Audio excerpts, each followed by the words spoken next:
On the afternoon of July 18, 1989, gunfire erupted outside a West Hollywood apartment, forever altering Hollywood's history. Rebecca Schaeffer, a 21-year-old actress with a radiant smile, delicate features, and a career soaring like a kite in the wind, collapsed in a pool of blood on her own doorstep. The killer wasn't a common criminal or a jealous rival, but 19-year-old Robert John Bardo, a self-proclaimed most devoted fan. Rebecca's tragic death didn't just steal a young talent, it exposed a horrifying truth in the glittering world of fame. The line between love and obsession, admiration and possession, can be as thin as paper. When police arrived, Bardo was still clutching a copy of The Catcher in the Rye, the same novel Mark David Chapman had read after assassinating John Lennon in 1980. The chilling parallel sent shivers through the public. But unlike Lennon's case, Rebecca's murder ignited outrage powerful enough to reshape American law, forcing society to confront the dark cost of celebrity. Born on November 6, 1966, in Eugene, Oregon, Rebecca Schaeffer began her rise to fame with the hit TV series My Sister Sam, 1986 to 1988, where she played Pam. With her luminous beauty and effortless charm, she was hailed as one of Hollywood's brightest young stars. She appeared in Woody Allen's Radio Days and was negotiating major roles when tragedy struck. Her co-star Pam Dauber once said, "Rebecca had this rare glow. Her smile could light up a room. Yet behind the spotlight lurked a nightmare." For 2 years, Bardo stalked Rebecca, sending dozens of handwritten letters, some disturbingly unhinged, all ignored. Undeterred, he even showed up at her studio, only to be turned away by security. Then, in a shockingly easy feat for the time, he paid a private investigator $250 to obtain her home address. On that fateful day, armed with a revolver, a dog-eared copy of The Catcher in the Rye, and a photo of Rebecca inscribed "You're the reason I live," he rang her doorbell. When Rebecca opened the door, Bardo fired point-blank into her chest. She fell instantly, her white audition dress soaked in blood. Death came so fast she likely never understood what happened. As neighbors screamed, Bardo walked away calmly, leaving his shattered family and a Hollywood in shock. Rebecca's story wasn't just a crime, it was a wake-up call. Her death spurred California's anti-stalking laws and exposed the entertainment industry's negligence in protecting stars' privacy. Yet today, as a single Google search can unveil anyone's address, I can't help but wonder, have we truly learned? In an era of digital obsession, are the Rebecca Schaeffers of this generation any safer? The tragedy of July 18, from fan to killer. The morning of July 18, 1989, dawned with deceptive normalcy in West Hollywood. Rebecca Schaeffer, the vibrant 21-year-old star of My Sister Sam, moved about her modest apartment on Havenhurst Drive, preparing for what should have been just another day in her blossoming career. The rising actress, whose performances in Radio Days and scenes from the class struggle in Beverly Hills had marked her as one of Hollywood's most promising young talents, had no way of knowing that the doorbell's chime at 9:30 a.m. would be the last sound she'd ever hear. When Rebecca opened the door, she found herself staring into the face of Robert John Bardo, a 19-year-old fan she'd briefly met months earlier during a studio visit. The encounter lasted mere seconds. Without warning or hesitation, Bardo raised a .32 caliber revolver and fired a single shot directly into Rebecca's chest at point-blank range. The bullet tore through her heart, killing her almost instantly. She collapsed in the doorway, her pale pink nightgown, the same one she'd worn during a recent phone interview about her upcoming projects, rapidly staining crimson. Neighbors reported hearing the gunshot and subsequent screams. But by the time help arrived, Rebecca Schaeffer was already gone. This shocking act of violence didn't emerge from nowhere. The path to Rebecca's murder began 2 years earlier, in 1987. When Bardo first saw her on My Sister Sam. What began as typical teenage fandom quickly spiraled into dangerous obsession. Bardo started sending Rebecca dozens of handwritten letters, their tone shifting gradually from admiring to possessive. Early notes contained declarations like "You're the most beautiful girl I've ever seen," but soon escalated to disturbing threats. "If I can't have you, no one can, and you belong to me now." Rebecca's management team, inexperienced in handling such intense fandom, dismissed these letters as the work of an overzealous but harmless admirer. In a tragic miscalculation, they filed them away without notifying authorities or increasing Rebecca's security, standard practice today, but alarmingly uncommon in 1980s Hollywood. When his letters went unanswered, Bardo's behavior grew more brazen. He began appearing at Warner Brothers studios where My Sister Sam filmed, sometimes waiting for hours just to catch a glimpse of Rebecca.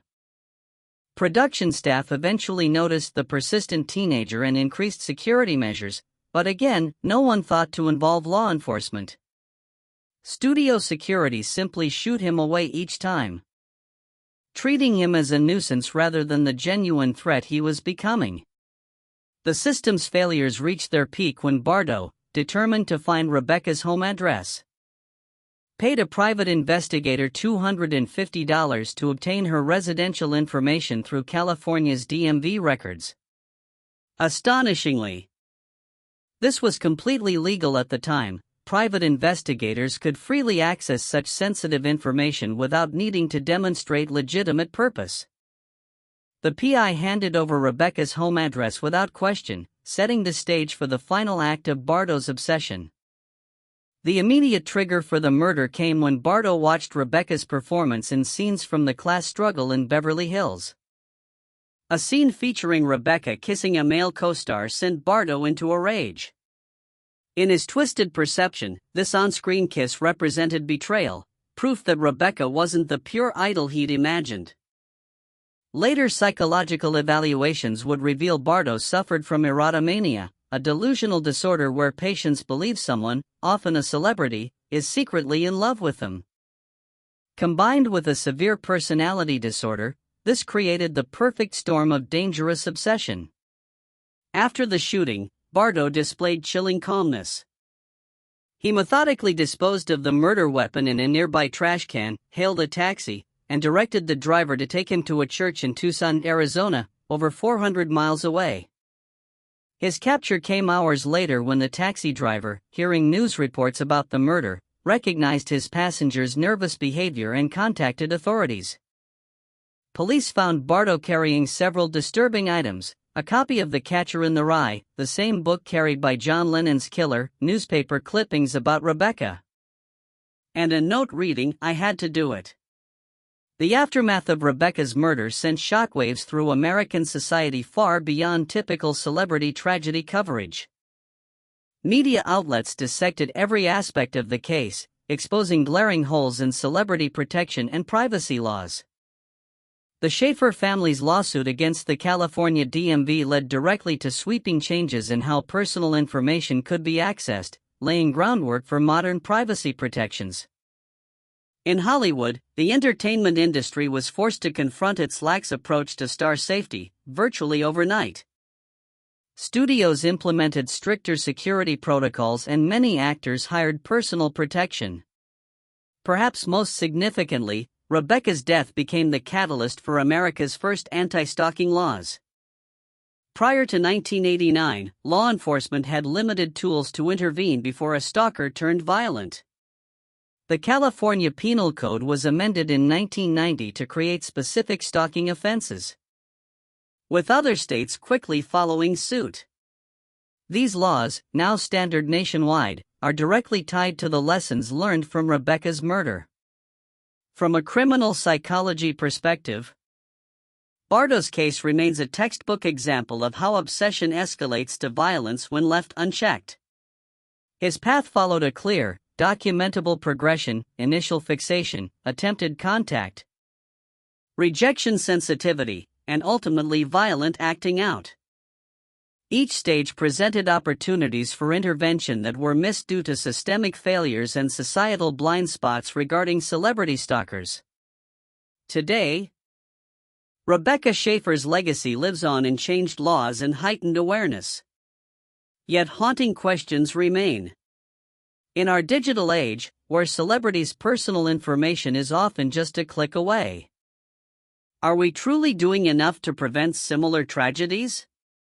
The uncomfortable truth is that while systems have improved, the fundamental vulnerability remains: the dangerous intersection of fame, obsession, and easy access. The earthquake of change, when tragedy rewrote the law. Rebecca Schaeffer's murder transcended the boundaries of a simple homicide case. It became a seismic wake-up call that forced America to confront gaping legal loopholes that had festered for decades. Within a single year of the tragedy, revolutionary changes swept through the U.S. legal system at unprecedented speed, changes that still protect millions today.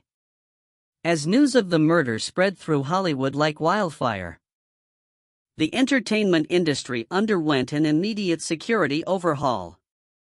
Measures once considered excessive: background checks on audience members, 24/7 surveillance systems around actors' homes, armed personal security, suddenly became standard. We realized we'd been dangerously complacent, a Warner Brothers casting director admitted anonymously. Rebecca's death was our expensive wake-up call. But the true transformation began with the Schaeffer family's relentless crusade.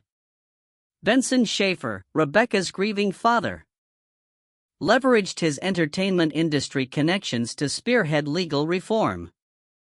"I won't let my daughter's death be meaningless," he declared through tears at a press conference. His efforts directly contributed to California passing its historic anti-stalking law in April 1990, just 9 months after the murder. This groundbreaking legislation for the first time clearly defined stalking as a criminal offense, encompassing behaviors like unsolicited appearances and indirect written threats, all actions Bardo had taken before killing Rebecca. Penalties included up to 5 years imprisonment. Crucially, the new law allowed courts to issue emergency restraining orders based solely on evidence of potential threat. The ripple effect of reform. The legal changes sparked by Rebecca's murder created waves far beyond stalking statutes. Law enforcement agencies nationwide implemented mandatory training programs to help officers identify early warning signs of obsessive behavior. Police departments established dedicated stalking units, while district attorneys' offices created special prosecution teams for stalking cases. Psychological experts became integral to these investigations. We finally recognized stalking as a distinct psychological pathology rather than just unwanted attention, noted Dr. Park Dietz, the forensic psychiatrist who consulted on Bardo's case. Mental health screening protocols were developed to assess stalkers' risk levels, with specific attention to erotomania and other delusional disorders. The digital frontier. As technology advanced, Rebecca's case took on new relevance in the digital age. The same privacy protections first enacted in 1990 became the foundation for later laws governing online harassment and data security. When social media emerged, policymakers referenced the Schaeffer case while drafting legislation about doxing and cyberstalking. Celebrities weren't the only beneficiaries. Ordinary citizens gained protections too. As anti-stalking laws were applied to workplace harassment, domestic violence cases, and even cyberbullying in schools. The legal precedent set by Rebecca's case helped establish that repeated unwanted contact, whether physical or digital, constituted criminal behavior. An unfinished legacy. Despite these advances, challenges remain. Stalking cases still often go unreported until violence occurs, and enforcement varies widely between jurisdictions. The National Center for Victims of Crime estimates that 7,000 5 million Americans experience stalking annually, suggesting Rebecca's lessons haven't fully taken root. Yet her impact endures. The Rebecca Schaeffer Fellowship was established to support research on violence prevention, while the annual Stalking Awareness Month each January keeps her memory alive in the fight for safety. Film sets now employ intimacy coordinators and security consultants as standard practice, a direct result of the industry's reckoning after her death. Retrospect reveals a painful truth. Sometimes legal progress demands tragic sacrifice.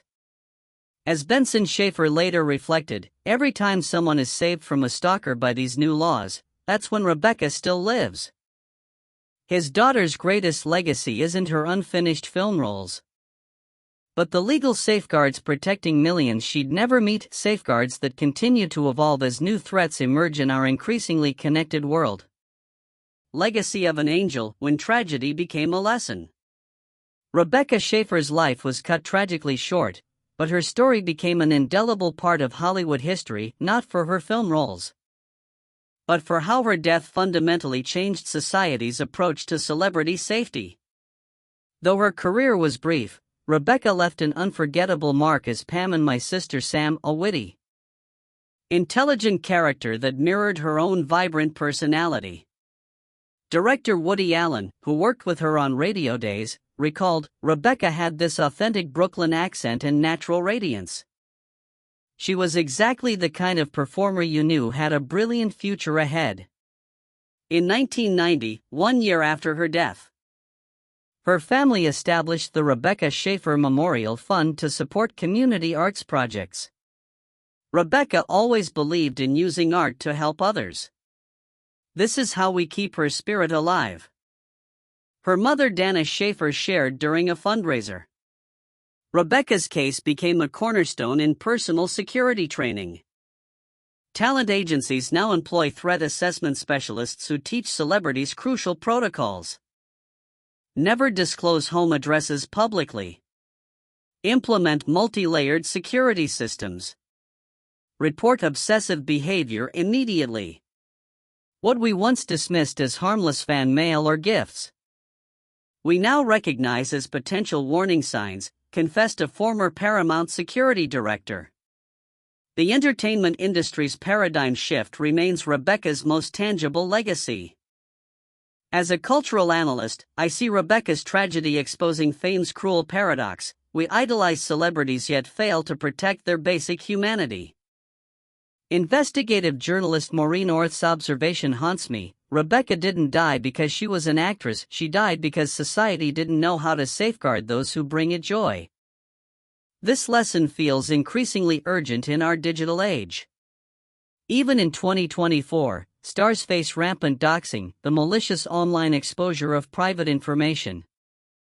While California's anti-stalking laws have strengthened, social media platforms remain hunting grounds for modern-day bardas. Rebecca has become more than a victim. She's a symbol in the fight for privacy rights. Each time anti-stalking laws protect a celebrity, each time data protections thwart a predator, her legacy grows.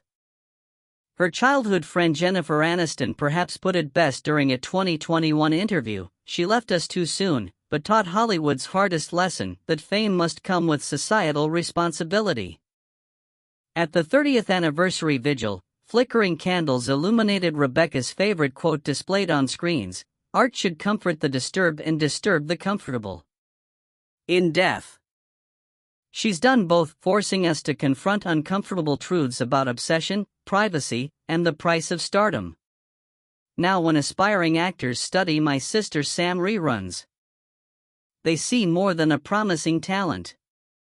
They see the woman whose death birthed celebrity safety protocols, the smile that launched 1,000 security cameras, the brief life that forever changed how America protects its stars. Rebecca Schaeffer passed away over 3 decades ago, yet her story continues to haunt us as an unyielding warning. Her death was not just a loss for her family or Hollywood. It was a profound rupture that forced American society to re-examine how it protects those who bring joy to the public. Looking back at the journey from tragedy to change, a harsh truth becomes clear: laws often only advance after lives are lost. Anti-stalking statutes, personal data privacy regulations, and new security standards in the entertainment industry all were written in the blood of an innocent young woman. As her father, Benson Schaeffer, once said, "Every time the law saves a life, that's when Rebecca is reborn." From a personal perspective, I believe the lessons from this case remain acutely relevant. In the digital age, where just a few clicks can reveal a celebrity's home address or travel itinerary, we need even stronger protective measures. Rebecca was killed due to a lax legal system in 1989, but in 2024, digital bardos still exist. They've simply shifted from real-life stalking to online harassment. The biggest question still lingers: have we learned enough from the past? When stars like Selena Gomez or Taylor Swift still have to move homes constantly due to obsessed fans, when personal information is still sold on the dark web, perhaps the answer is not yet. Rebecca Schaeffer's greatest legacy isn't just the specific legal changes, but rather the awareness of the true cost of fame. To conclude this essay, I want to reiterate the words of actress Pam Dauber, Rebecca's co-star in My Sister Sam. She died because she was too famous, but it was also because of that fame that she saved countless others. Rebecca Schaeffer will forever be a reminder that, in a world infatuated with glamour, personal safety should never be the price of celebrity.